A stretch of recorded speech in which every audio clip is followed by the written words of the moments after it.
देखो, हम लोगों ने आवेशों के बारे में बात कर ली है, आवेशों के प्रकार के बारे में बात कर ली है ना। आवेश कैसे उत्पन्न किए जाते हैं।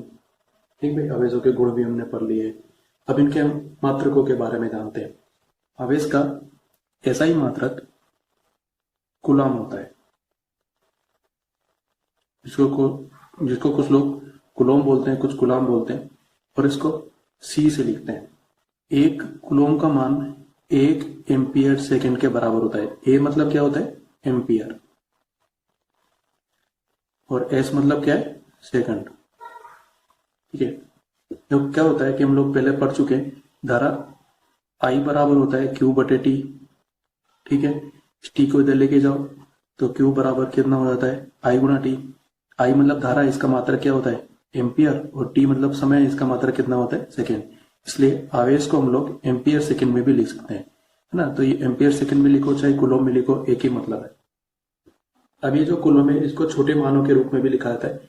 छोटे मानों का मतलब इस तरीके से, 1 MC मतलब 1 मिली कूलम। तो ये होता है 1 × 10⁻³ कूलम। 1 कूलम से छोटा है। फिर 1 μC मतलब 1 माइक्रो कूलम। तो ये होता है 1 × 10⁻⁶ कूलम। फिर 1 PC मतलब 1 पिको कूलम। तो ये होता है 1 × 10⁻⁻12 कूलम ना।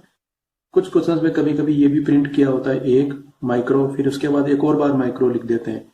तो यहाँ पर एक बार 10⁻⁶, फिर एक और बार 10⁻⁶। इसका मतलब ये हो गया कि ये दरअसल 1 × 10⁻12 कूलम को शो कर रहा है।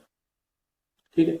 आवेश का एक छोटा मात्रक भी होता है, मतलब सीजीएस पद्धति में इसका मात्रक हुआ करता है, और वो होता है स्टेट कूलम। कुछ लोग इसको स्थिर कूलम भी कहते हैं, और इसको स्टेट सी से लिखा जाता है। परमाणु संरचना वाले चैप्टर या फिर नाभिक वाले चैप्टर में हम लोग इसी चीज को ESU से लिखा करते हैं। किससे लिखते हैं हम लोग इसको? ESU से। इसको कहते हैं स्थिर विद्युत मात्रक। इसी को फ्रैंकलिन भी कहा जाता है। अब देखो, एक कूलम और ESU के बीच में एक संबंध होता है जो हम लोगों को याद रखना चाहिए। एक कूलम बराबर होता है 3 × 10⁹ ESU। ये काफी ज्यादा काम का है। अब इसका एक बड़ा मात्रक भी होता है जो इस चैप्टर में हम लोग कम ही काम में लेते नहीं है। तो ये मात्रक होता है फेराडे। क्या होता है? फेराडे।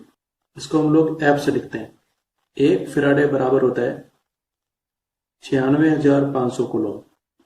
अब हम लोग थोड़ा आगे चलते हैं और कूलम की नियम के बारे में पढ़ते हैं। देखो, हम लोगों ने क्या पढ़ा था परमाणु में, कि परमाणु में नाभिक होता है और इलेक्ट्रॉन होते हैं। ठीक है। नाभिक इलेक्ट्रॉनों को अपनी ओर खींच रहा होता है, इलेक्ट्रॉन नाभिक को अपनी ओर खींच रहा होता है, मतलब इनमें आपस में आकर्षण बल लग रहा होता है। हम लोगों ने ये भी पढ़ा था कि हमारे पास में 2 इलेक्ट्रॉन है जो नाभिक के बाहर कहीं स्थित है, और वो आपस में प्रतिकर्षण बल लगा रहे हैं। मतलब ये इलेक्ट्रॉन इस इलेक्ट्रॉन को इधर धक्का दे रहा है, और ये इलेक्ट्रॉन इस इलेक्ट्रॉन को इस तरफ धक्का दे रहा है। ये इसका मतलब है। अब ये कितनी जोर से एक दूसरे को आकर्षित कर रहे हैं और ये कितनी जोर से एक दूसरे को प्रतिकर्षित कर रहे हैं, इसका पता लगाने के लिए कूलम ने ना एक नियम दिया था। ठीक है। कूलम ने क्या बोला था, यदि अपने पास में 2 आवेश हैं, Q1 और Q2, ये दोनों बिंदु आवेश हैं और स्थिर हैं। ठीक है। ये किसी जगह पर है, मान लो इन दोनों जगह पर, और इन दोनों जगह के बीच की दूरी कितनी है? R है।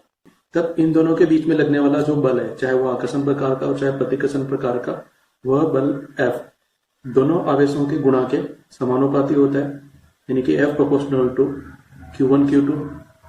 ठीक है। दूसरा उसने ये बोला था कि लगने वाला बल दोनों आवेशों के बीच की दूरी के वर्ग के व्युत्क्रमानुपाती होता है, यानी कि F प्रोपोर्शनल टू 1/r²।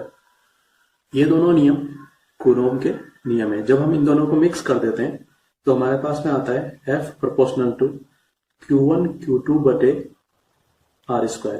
इसको भी हम लोग कंबाइंड फॉर्म में कूलम का नियम कह सकते हैं। जब हम यहां से समानुपाती चिन्ह हटाते हैं तो हमारे पास में एक नियतांक आ जाता है जिसको हम लोग स्मॉल k से लिखते हैं। तो F = K Q1 Q2/r²। ये कूलम के नियम का एक फॉर्मूला बन जाता है जो हम लोग अच्छी तरीके से याद कर लिया करते हैं, क्योंकि कई बार ये काम में आ रहा होता है। तो इस नियम के अनुसार 2 स्थिर बिंदु आवेश तो स्थिर बिंदु आवेशों के बीच कार्य करने वाला विद्युत बल दोनों आवेशों के परिमाणों के गुणा के समानुपाती होता है, ये वाला, और उनके बीच की दूरी के वर्ग के व्युत्क्रमानुपाती होता है, ये वाला। और इस बल की दिशा दोनों आवेशों को मिलाने वाली रेखा के अनुदिश होती है। इसका क्या मतलब है भाई? देखो, अपने पास में यह आवेश है Q1 और ये Q2, ये कहाँ रखे हैं? इस जगह पर रखे हुए हैं। तो इसके मान लो ये भी प्लस आवेश है, ये भी प्लस आवेश है, तो इसके कारण से इस पर जो प्रतिकर्षण बल लगेगा वो इसी लाइन के अनुदिश इस तरफ लगेगा, मतलब दूर की तरफ लगेगा, इसी लाइन के अनुदिश। इसी तरीके से ये भी इसको प्रतिकर्षित करेगा, तो इसके कारण से इस पर जो प्रतिकर्षण बल लगेगा वो भी इसी लाइन के अनुदिश इस तरफ लगेगा। ये इस लाइन का मतलब है। और यहां से हम लोग एक और चीज समझ लेते हैं कि यदि हमने चाहे Q1 को बढ़ाया चाहे Q2 को बढ़ाया, दोनों को बढ़ाने से बल का मान बढ़ता है। दूसरा, इनके बीच की दूरी को बढ़ाने से बल का मान घटता है, मतलब आवेशों को दूर दूर ले आएंगे तो कम बल लगेगा और आवेशों को नजदीक लेके आएंगे तो अधिक बल लगेगा। अब देखो, कूलॉम के नियम का फॉर्मूला क्या था? कूलॉम के नियम का फॉर्मूला था F बराबर K Q1 Q2 बटे R स्क्वायर। इसमें Q1 और Q2 तो दो आवेश है, R उनके बीच की दूरी है और F बल है। तो ये जो K था ना, ये था समानुपाती स्थिरांक। ये K दो बातों पर निर्भर करता है, एक तो दोनों आवेशों के बीच के माध्यम पर और दूसरा मात्रक प्रणाली पर। मतलब कौन सा सिस्टम हम लोग काम में ले रहे हैं, मीटर वाला सिस्टम काम में ले रहे हैं कि सेंटीमीटर वाला सिस्टम काम में ले रहे हैं। तो एसआई पद्धति में इसका मान होता है K is equal to 1/4 pi epsilon 0, या होता है K is equal to 1/4 pi epsilon. ये जो लिखा हुआ है ना, E जैसा निशान, इसको हम लोग एप्सिलॉन पढ़ते हैं, और इसको क्या पढ़ते हैं? ये वाला, ये तो एप्सिलॉन है, इसको एप्सिलॉन 0 पढ़ते हैं, इसको एप्सिलॉन नॉट भी कहते हैं। सीजीएस पद्धति में इसका मान होता है 1। ये थोड़ा काम का है, ठीक है। 1/4 पाई एप्सिलॉन 0 तो हम लोग कई बार काम में लेने वाले, लेकिन इसको हम लोग मिस कर देते हैं। अब देखो हो क्या रहा है कि एसआई पद्धति और सीजीएस पद्धति दो है हमारे पास में, है ना। तो यहां पर क्या हो रहा है कि एसआई पद्धति में हम लोग Q1 और Q2 को लिख रहे हैं कूलॉम में, R को लिख रहे हैं मीटर में, तब हम लोग K की वैल्यू 1/4 पाई एप्सिलॉन 0, ये 1/4 पाई एप्सिलॉन लिखते हैं। और जब हम लोग सीरीज पद्धति, मतलब जब हम लोग Q1 और Q2 इनके मान को स्टेट कूलॉम या ESU में लिखते हैं और R को हम लोग सेंटीमीटर में लिख रहे होते हैं, तब हम लोग K के लिए 1 मानते हैं। किसके लिए? हवा के लिए। इसमें तो F का मान आएगा न्यूटन में, और इसमें F का मान आएगा डाइन में। अच्छा, अब ये एप्सिलॉन 0 और एप्सिलॉन क्या चीजें भी? एप्सिलॉन 0 होता है हवा या निर्वात की विद्युतशीलता, और एप्सिलॉन क्या होता है? माध्यम की विद्युतशीलता। तो ये तो हवा या निर्वात के लिए होता है और ये माध्यम के लिए।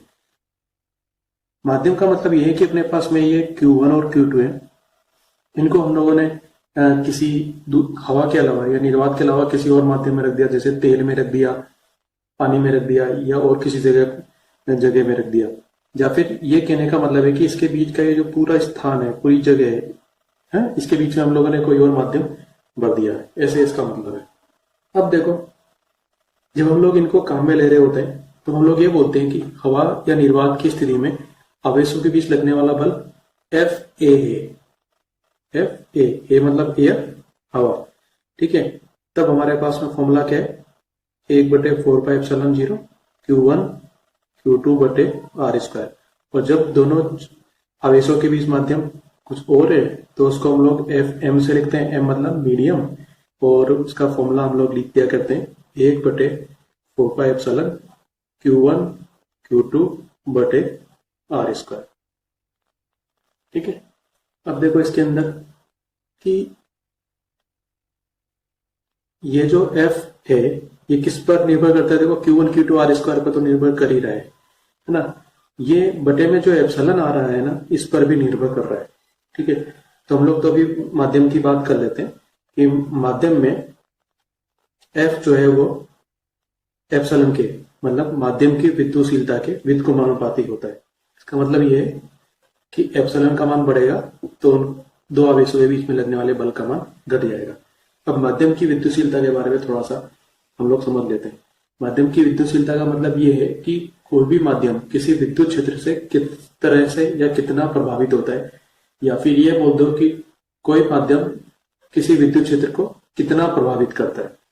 ठीक है, यदि कोई माध्यम किसी विद्युत क्षेत्र से ज्यादा प्रभावित है तो उसकी विद्युतशीलता ज्यादा है, और कम प्रभावित है तो उसकी विद्युतशीलता कम है। ठीक है, अब ये चीज तो परिभाषा के तौर पर नहीं बोली जाती। परिभाषा के तौर पर इसको हम लोग इस तरीके से बोलते हैं कि किसी माध्यम में स्थित बिंदु आवेशों के बीच लगने वाला विद्युत बल माध्यम के जिस गुण के व्युत्क्रमानुपाती होता है ना। यहाँ पे देखो व्युत्क्रमानुपाती था ना, माध्यम के जिस गुण के व्युत्क्रमानुपाती होता है उस गुण को माध्यम की विद्युतशीलता कहते हैं। तो हम लोग इसकी परिभाषा लिख लेते हैं। और ये जो एप्सिलॉन है इसका एक और नाम बोला जाता है, इसको हम लोग माध्यम की निरपेक्ष विद्युतशीलता भी कहते हैं। इसका मान अलग अलग माध्यम के लिए अलग अलग होता है। और जो ये हवा या निर्वात की विद्युतशीलता है इसका फिक्स मान है। इसका मान होता है 8.85 गुणा 10⁻⁻12 कूलम स्क्वायर पर न्यूटन मीटर स्क्वायर। इसका मान भी हम लोगों को याद रखना है और इसका मात्रक भी हम लोगों को बहुत अच्छे से याद रखना है। कभी हम लोगों को रफ कैलकुलेशन करने की जरूरत पड़ रही है तो एप्सिलॉन जीरो को लगभग हम लोग 9 गुणा 10⁻⁻12 कूलम स्क्वायर पर न्यूटन मीटर स्क्वायर ले सकते हैं, लेकिन हम लोगों को न्यूमेरिकल्स में जितना हो सके यही मान काम में लेना चाहिए। अब हम माध्यम के परावैद्युतांक के बारे में पढ़ते हैं। ये एक नया शब्द है और ये काफी इंपॉर्टेंट भी है। इसको आपेक्षिक विद्युतशीलता भी कहा जाता है और इसे एप्सिलॉन आर या कैपिटल के से लिखा जाता है। हम लोग एप्सिलॉन आर काम में लेंगे क्योंकि कैपिटल के और जो फॉर्मूला था कूलम वाला उसमें जो स्मॉल के आता था दोनों में हम लोग कंफ्यूज हो आते हैं, तो हम लोग एप्सिलॉन आर को ही यहाँ पर काम में लेंगे। एप्सिलॉन आर क्या होता है? ये होता है एप्सिलॉन बटे एप्सिलॉन जीरो। एप्सिलॉन आर के और भी फॉर्मूले हैं जो हम लोग आगे पढ़ेंगे, और जो उसका मूल फॉर्मूला होता है वो यही होता है, एप्सिलॉन आर बराबर एप्सिलॉन बटे एप्सिलॉन जीरो। इसका मतलब है कि आपेक्षिक विद्युतशीलता माध्यम की विद्युतशीलता और निर्वात की विद्युतशीलता के अनुपात के बराबर होती है। क्योंकि ये दो विद्युतशीलताओं का अनुपात है तो इन दोनों की मात्रक एक दूसरे से कट जाएंगे, इसलिए एप्सिलॉन आर जो है ये मात्रकहीन राशि है, यानी कि ये विमाहीन राशि है। अब देखो ये जो एप्सिलॉन आर है इसका मान माध्यमों के लिए हमेशा एक से ज्यादा होता है। इसके कुछ फिक्स मान भी है जो हम लोगों को याद रखने चाहिए। निर्वात के लिए इसका मान 1 होता है, पानी के लिए जल के लिए इसका मान 80 होता है, और कुछ लोग इसको 81 भी बोला करते हैं। धातुओं के लिए इनफाइनाइट होता है।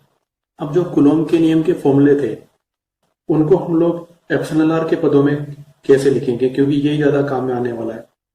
देखो माध्यम की उपस्थिति में दो आवेशों के बीच में लगने वाला बल इस फॉर्मूले से दिया जा रहा था, ठीक है। और एप्सिलॉन आर का फॉर्मूला क्या है? एप्सिलॉन आर का फॉर्मूला है एप्सिलॉन बटे एप्सिलॉन जीरो। यहां से हम लोग एप्सिलॉन का मान निकाल के यहाँ रख सकते हैं। एप्सिलॉन जीरो को उधर भेज दो, एप्सिलॉन बराबर हो जाएगा एप्सिलॉन जीरो एप्सिलॉन आर। इसको यहां लिख दो तो हमारे पास में फॉर्मूला बन जाएगा 1/4 pi epsilon zero epsilon R गुणा Q1 Q2 बटे आर स्क्वायर। ऐसा हम लोग इसलिए कर रहे हैं क्योंकि एप्सिलॉन जीरो का मान तो हमको पता है 8.85 गुणा 10⁻⁻12 होता है, पर एप्सिलॉन आर हम लोगों को इस तरह से संख्या के रूप में दिया होता है या कुछ मान हम लोग याद कर लिया करते हैं, तो ये ज्यादा आसान पड़ता है। अब हम लोग एप्सिलॉन आर का एक और फॉर्मूला लिखेंगे और ये फॉर्मूला बलों के रूप में होगा। ये फॉर्मूला तो विद्युतशीलता के रूप में, अब हम अगला फॉर्मूला बलों के रूप में लिखेंगे। देखो हवा में या निर्वात में बल का मान था 1/4 pi epsilon zero Q1 Q2 बटे आर स्क्वायर। माध्यम की उपस्थिति में बल का मान था 1/4 pi epsilon zero epsilon R Q1 Q2 बटे आर स्क्वायर। ये समीकरण 1 मान लेते हैं, इसको समीकरण 2 मान लेते हैं। ठीक है, मैं 1 में 2 का भाग लगा रहा हूँ, 1/2 कर रहा हूँ, तो यहाँ तो हमारे पास में कितना आएगा, FA/FM, और इस साइड में कितना आएगा, ये दोनों तो कैंसिल हो जाएंगे, और 4 पाई से 4 पाई भी कैंसिल हो जाएगा, तो हमारे पास में कितना आएगा, 1/ε0 गुणा ε0 है ना, ये 4 पाई से 4 पाई कैंसिल हो जाएगा, बाकी सब तो कैंसिल है। अब यहाँ पे ε0 से भी कैंसिल कर देते हैं हम लोग, पहले भी कैंसिल कर सकते थे, तो εr बराबर कितना आ गया, εr बराबर हो गया है FA/FM। ये फॉर्मूला याद नहीं रखना, याद रखने के लिए तो ये काफी है, इसको हम लोग फटाफट निकाल सकते हैं, ठीक है। इस पे क्वेश्चन पूछा हुआ है, तो हम लोग यहाँ से εr की परिभाषा को या फॉर्मूले को शब्दों में इस तरीके से लिख सकते हैं, जैसे यहाँ लिखा हुआ है ना, वैसे यहाँ पे भी लिख सकते हैं।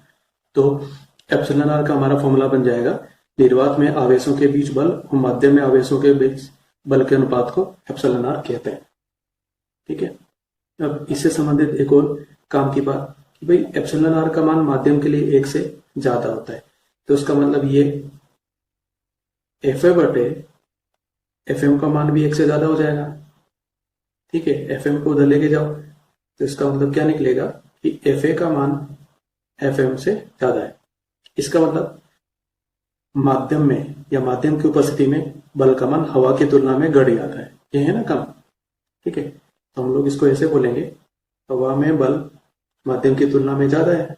हम लोग कोई भी माध्यम लेंगे, सबके लिए εr का मान 1 से अधिक है, तो सारे के सारे बल जो माध्यम की उपस्थिति में लग रहे हैं वो हवा या निर्वात की तुलना में हमेशा कम होंगे। इसका मतलब है दो आवेशों के बीच में जो अधिकतम बल लगेगा वो हवा या निर्वात में ही लगेगा। अब देखो, यदि दो आवेश Q1 और Q2 हवा में रखे हैं तो उनके बीच में लगने वाला बल कौन से फॉर्मूले से हम दे रहे थे, FA बराबर 1/4πε0 और Q1 Q2/r², ठीक है। Q1 और Q2 को हम लोग 1 कूलम बोल देते हैं और r बराबर मान लो 1 मीटर है, तब हमारे पास में FA कितना आएगा, 1/4πε0। हम लोग यहाँ पर पाई का मान रख देते हैं, ε0 का मान रख देते हैं, है ना। तो ये जो बल का मान आया वो कितना है, 9 × 10⁹ न्यूटन, ठीक है। तो दरअसल ये क्या चीज थी, ये यही तो था 1/4πε0 का मान।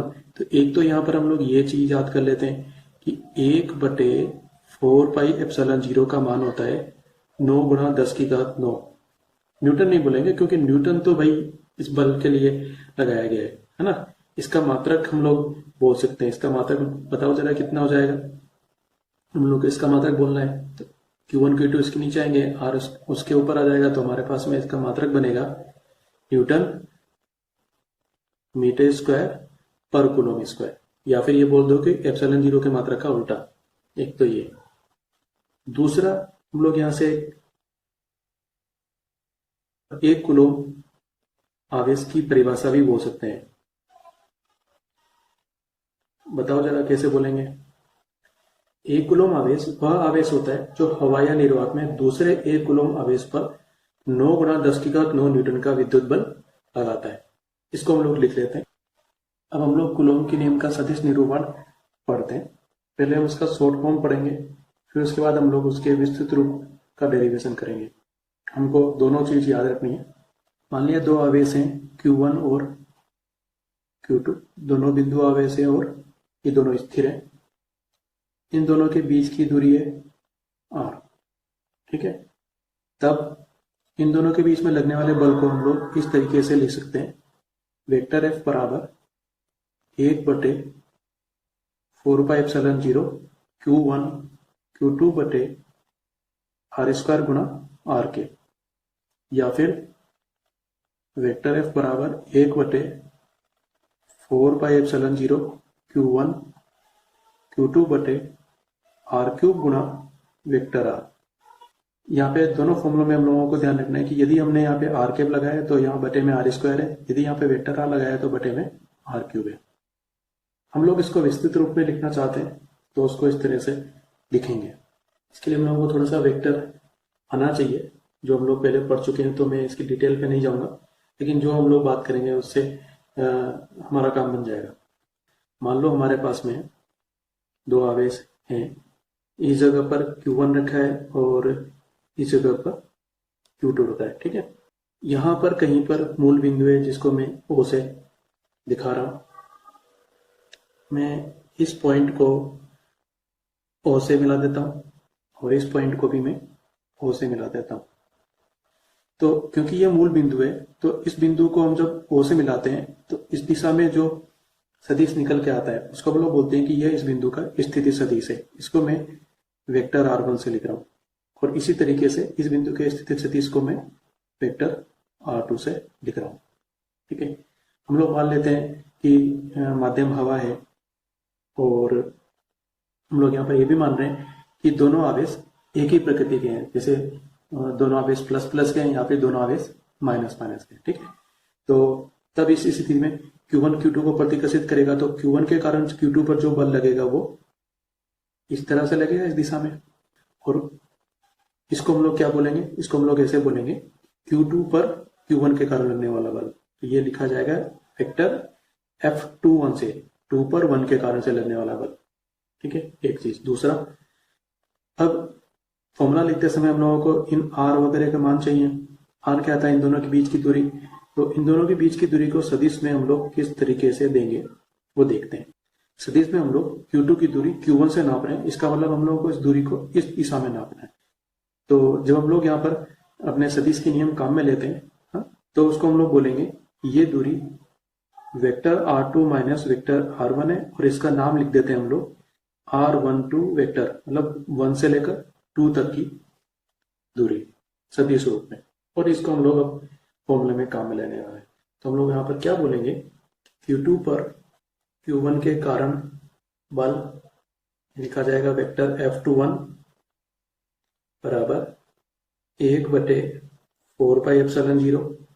फिर यहाँ Q1 Q2 लिखा था, ऐसे ही लिख देंगे Q1 Q2 बटे ये जो R था ये इस दूरी का परिमाण था, तो दूरी तो वेक्टर R12 लिखी हुई है, तो इसको हम लोग लिख देते हैं R12 का मॉड्यूलस, तभी तो परिमाण आएगा। तो फिर उसका स्क्वायर कर देते हैं। यहाँ पे क्या कर रखा है, इसी का इकाई सदिश लिखा हुआ है, तो हम लोग लिख देते हैं R12 और इसका इकाई सदिश। ठीक है, या तो इसको ऐसे लिख लो या फिर हम इसको इस फॉर्म में लिखना चाहते हैं तो ये बन जाएगा 1/4πε0 Q1 Q2 बटे मॉड्यूलस R12 वेक्टर का क्यूब और साथ में वेक्टर R लगाना है। मतलब अब ऐसे नहीं लिखेंगे हम लोग, इसको लिखेंगे R12 और ये वेक्टर लगा दिया, ये भी ठीक है। इसको ऐसे नहीं लिखकर इस तरीके से R2 माइनस R1 करके लिखना है तो भी हम इसको लिख सकते हैं। वेक्टर F21 बराबर 1/4πε0 में ये यहां पर रख रहा हूं Q1 Q2 बटे modulus R2 minus R1 vector, फिर उसका क्यूब और यहाँ पे vector R2 minus vector R1। ठीक है, अब इसका उल्टा करते हैं। तो जब हम इसका उल्टा करेंगे, मतलब Q1 पर Q2 के कारण से बल निकालेंगे तो वह किस दिशा में आएगा भैया, आएगा इस दिशा में। और इसको इस तरीके से कैसे लिखेंगे, 1 पर 2 के कारण से बल, तो इसको लिखेंगे हम लोग वेक्टर F12। दूसरा, जब हम लोग Q2 से Q1 की दिशा नापेंगे तो अब इस दिशा में नापी जाएगी ये दूरी, इस तरीके से, यानी कि ये R2 माइनस R1 बदल के क्या हो जाएगा, vector R1 minus vector R2। ठीक है, ये अंतर हम लोगों को ध्यान रखना है। और अब हम इसको लिखते हैं, तो Q1 पर Q2 के कारण बल हो जाएगा वेक्टर F12 बराबर 1/4πε0 Q1 Q2 बटे R21, नाम पलट जाएगा उसका स्क्वायर और यहां पे आ जाएगा R21 के। या तो ऐसे लिखो या फिर इसको लिखो इस तरीके से। अब की बार यहाँ क्यूब लगा दिया तो यहाँ वेक्टर लिखना पड़ेगा, या फिर इस वेक्टर को बड़े वाले फॉर्म में लिखना है। ठीक, ये इसके सदिश रूप को निरूपित करता है। अब हम इसको समीकरण 2 बोल देते हैं। अब देखो समीकरण 1 में क्या बन रहा था, समीकरण 1 में यहाँ पर R2 माइनस R1 था। ठीक है, तो मैं इसमें से माइनस कॉमन ले लूंगा तो ये किसके जैसा दिखेगा भाई, इसके जैसा ही तो दिखेगा, बस माइनस बाहर आ जाएगा। ठीक है, तो मैं क्या कर रहा हूं, अभी इसमें से माइनस कॉमन ले लेता हूं। ठीक है, तो मेरे पास में आएगा -1/4π0 Q1 Q2 बटे vector R1 minus vector R2 modulus cube. अब देखो, मैंने इसमें से माइनस कॉमन ले लिया है। माइनस कॉमन लेने के कारण से यहाँ पर vector R1 minus vector R2 की जगह बन जाएगा vector R2 minus vector R1। यहाँ से माइनस कॉमन नहीं लेंगे तो परिमाण है भाई।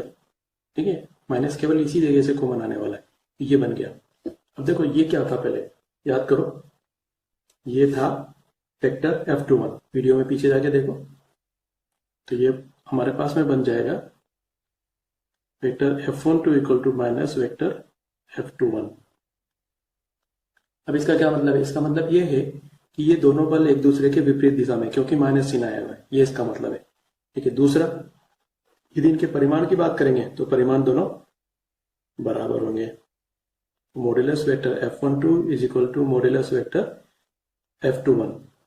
ठीक है, अब इन दोनों के आधार पर, इस ऋण चिन्ह और इस परिमाण वाले संबंध के आधार पर हम लोग ये बोल सकते हैं कि कूलोम का नियम न्यूटन के नियम की अनुपालना करता है। अब ऐसा इसलिए क्योंकि न्यूटन का एक नियम था ना, देखो याद करो, क्रिया प्रतिक्रिया का नियम। क्रिया प्रतिक्रिया के नियम के अनुसार क्या था, उसमें यह बोला गया था कि हर क्रिया के बराबर और विपरीत दिशा में प्रतिक्रिया होती है, और दोनों क्रिया और प्रतिक्रिया अलग अलग वस्तुओं पर लगते हैं। तो यहाँ पर भी तो यही हो रहा है। यहाँ पर क्या हो रहा है भाई, दो आवेश थे Q1 और Q2। ठीक है, तो इसके कारण से इस पर मान लो क्रिया इस दिशा में लगी, तो इसके कारण से इस पर जो क्रिया लगी वो इस दिशा में लगी। क्रिया मतलब वो बल, तो दोनों बलों की दिशा उल्टी हो गई, विपरीत हो गई, और फॉर्मूले के हिसाब से दोनों के परिमाण बराबर है ना। तो इसके आधार पर हम लोग ये बोल देते हैं कि कूलोम का नियम न्यूटन के नियम की अनुपालना करता है। अब हम कूलोम के कुछ महत्वपूर्ण बिंदु लिखेंगे और उन्हें याद रखेंगे। इसमें पहला है कि कूलोम का नियम केवल स्थिर बिंदु आवेशों पर ही लागू होता है, क्योंकि गति की अवस्था में विद्युत क्षेत्र भी बनता है और चुंबकीय क्षेत्र भी बनता है। तो गति की अवस्था में दोनों आवेशों के बीच में लगने वाले बल की कैलकुलेशन केवल कूलोम के नियम से नहीं कर सकते। क्यों? क्योंकि विद्युत बल भी लग रहा है उनमें और चुंबकीय बल भी लग रहा है। ठीक है, दूसरा पॉइंट यह है कि कूलोम का नियम नाभिकीय दूरियों के लिए लागू नहीं होता है। नाभिकीय दूरी का मतलब है कि नाभिक के आकार के समतुल्य। नाभिक का आकार किस कोटि का होता है? नाभिक का आकार 10⁻⁻15 मीटर की कोटि का है। अब देखो तीसरा पॉइंट क्या है? तीसरा पॉइंट ये है कि मान लो हमारे पास में दो आवेश है Q1 और Q2। ठीक है, ये कुछ दूरी पर रखे हुए। मान लिया Q1 के कारण से Q2 पर लगने वाला बल 10 न्यूटन है। ठीक है, जो भी लग रहा है। अब हम यहां पर कहीं पर एक तीसरा आवेश लाकर रख देते हैं Q3। तो इससे क्या हो जाएगा कि Q2 पर Q3 के कारण से भी बल लगने लगेगा, है ना, और इसके कारण से Q2 पर लगने वाला परिणामी बल बदल जाएगा। लेकिन Q1 के कारण, अकेले Q1 के कारण Q2 पर जो बल लग रहा था वो भी 10 न्यूटन ही रहेगा। केवल परिणामी बल बदलेगा, Q1 के कारण से Q2 पर लगने वाला बल नहीं बदलेगा। ठीक है, तो इसको हम लोग ऐसे बोल सकते हैं कि दो आवेशों के बीच में लगने वाला बल तीसरे आवेश की उपस्थिति के कारण से प्रभावित नहीं होता। अगला पॉइंट है कि कूलोम का नियम व्युत्क्रमवर्ग नियम का पालन करता है। अब ये व्युत्क्रमवर्ग के नियम से क्या मतलब है? देखो, कूलोम के नियम का फॉर्मूला क्या था? 1/4πε0 Q1 Q2 बटे R²। ये जो दूरी की घात 2 लिखा हुआ है ना बटे में, ये मतलब है इसका, है ना। मतलब हम लोग ये बोल सकते हैं कि F 1/R² होता है। तो देखो, ये दूरी का वर्ग भी हो रहा है और व्युत्क्रम भी हो रहा है, इसलिए हम लोग बोलते हैं कि कूलोम का नियम व्युत्क्रमवर्ग के नियम का पालन करता है। और अगला पॉइंट है कि कूलोम का बल एक संरक्षी बल होता है।